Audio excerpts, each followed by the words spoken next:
ઝાલોદ નગરના ખાટવાડા વિસ્તારમાં રોહિત સમાજના લોકો ગંદકીના વચ્ચે જીવવા મજબૂર થયા।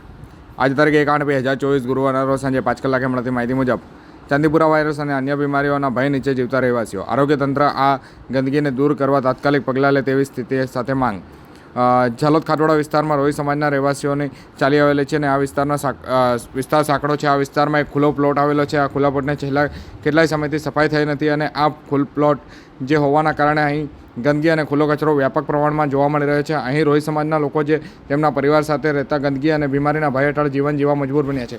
અહીં આવેલા ખુલ્લા પ્લોટમાં જીવ જાનવર વસવાટ કરે છે અને અહીં રમતા બાળકોને વસવાટ કરતા લોકોને કરડી જાય તેનો પણ ભય સતાવી રહ્યો છે અને આવો કોઈ બીમારી થાય અથવા તો આવા કોઈ જીવ જનાવર અથવા કોઈ સાપ કરડે તો તેનો જવાબદાર કોણ તે પણ એક મોટો સવાલ ઊભો થવા પામે છે। પાલિકા તંત્રને વારંવાર રજૂઆત કરવા છતાં પણ આ ખુલ્લા પ્લોટ ધરાવતા માલિકો પર કાયદેસરના કાર્યવાહી કેમ નથી કરવામાં આવતી તેવો અહીંના રહેવાસીઓનો આક્ષેપ કરવામાં આવ્યો છે। સાથે પાલિકા તંત્ર અને આરોગ્ય તંત્ર આ ગંદકીને લઈને ગંભીર બન્યા અને અહીંયાથી આ ગંદકી જે સાફ સફાઈ હાથ ધરે તેવી પણ માંગ ઉઠવા પામી છે। જો આવનાર સમયમાં આ પ્લોટમાં સાફ સફાઈ ન થાય અને ગંદકી દૂર ના થાય તો સ્થાનિકો ગાંધીજીના માર્ગે આંદોલન કરશે તેવી પણ ચીમકી ઉચ્ચારી છે। देखो आ गंदकी वाળો કેટલો મે કાયમ બીમારી હે કાયમ એટલા જનાવરા નીકળે ને તની હદ ની એટલા જનાવરા નીકળે ના છોરા રમે છોરાનો પગ પર ચડી જાય તારે આંગણાઓમાં નીકળે પછી કેવી રીતે રહેવાનું આ લેવા વાળો કઈ નો હે છોરા એક એક ઘરના ચાર પાંચ પાંચ हमने तो जग्या साफ करे ने पत्रा मारी हाल बस बीजी बात है नहीं આ બધું સાફ કરાઈ દો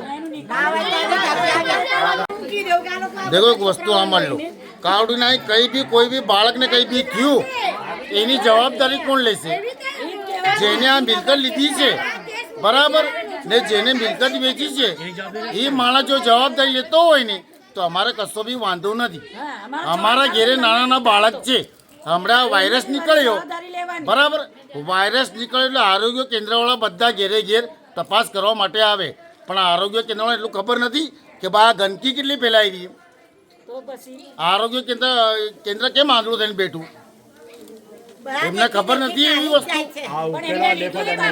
આજે અમે અરજી આપી 4 થી 5 દિવસ અમારી અરજી ના થયા તો કોઈ સુનવાઈ કરવા આવતું કેમ નથી એમ કેમ કોઈ સુનવાઈ કરવા નથી આવતું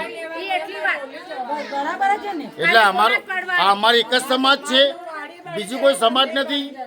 અમારી સમાજની આગળ અમે વેરો વરું બધું ભરીએ છીએ નથી ભરતા એમ નથી તો અમારી આગળની કેમ આ જમીનની આગળ અમારા ઘરની આગળ આ બધી ગંદકી રે